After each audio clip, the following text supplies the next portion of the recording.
Il y a des règles de politesse devenues un petit peu désuètes aujourd'hui, comme celle de se découvrir au moment de saluer quelqu'un dans la rue, tout simplement parce qu'aujourd'hui, on ne porte plus tellement de chapeau.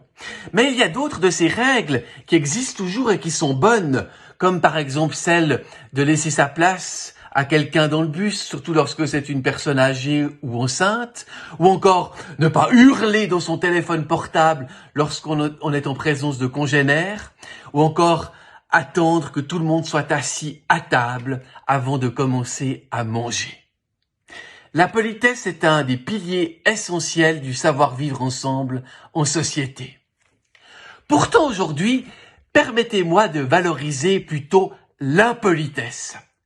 Non pas l'irrespect à l'égard des institutions, non pas l'indifférence ou la malhonnêteté à l'égard de ses voisins, mais l'impolitesse de la foi.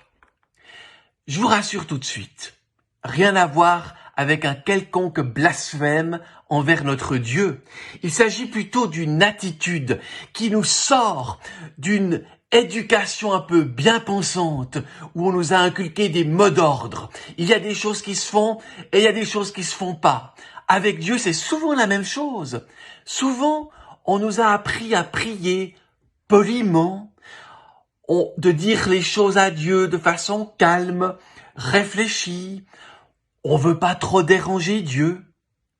Pour faire bref, nous sommes tous des polis de la foi. Et c'est pas toujours à notre honneur. Voilà que l'impolitesse se glisse entre les lignes de l'évangile. Jésus nous raconte une histoire, celle d'un homme qui s'en va voir un ami en pleine nuit, à minuit, comble de l'impolitesse.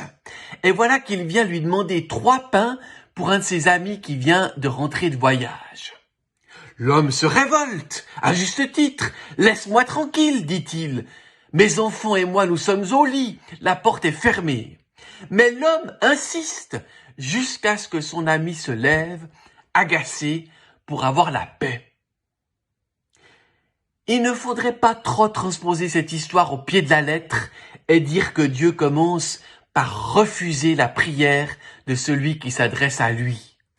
Ou alors que c'est la durée ou l'insistance de la prière qui va finir par obtenir un résultat. Parce qu'alors, on aurait l'image d'un Dieu qui se laisserait fléchir. Et là, ça serait blasphématoire, ça serait de l'irrespect. Ce qui compte dans cette histoire, c'est l'attitude de cet homme qui ne se lasse pas, qui insiste, même à minuit, jusqu'à ce qu'on lui réponde. Sans se gêner, il continue à demander, dit Jésus. L'impolitesse de la foi, c'est cette liberté d'entrer en relation avec Dieu, dans la confiance que rien ne peut mettre un terme au dialogue que nous avons avec lui, si nous restons vrais, si nous restons authentiques avec Dieu. Alors oui, on peut être poli, mais il faut parfois oser aller au-delà, en cherchant, en demandant, en frappant, en insistant.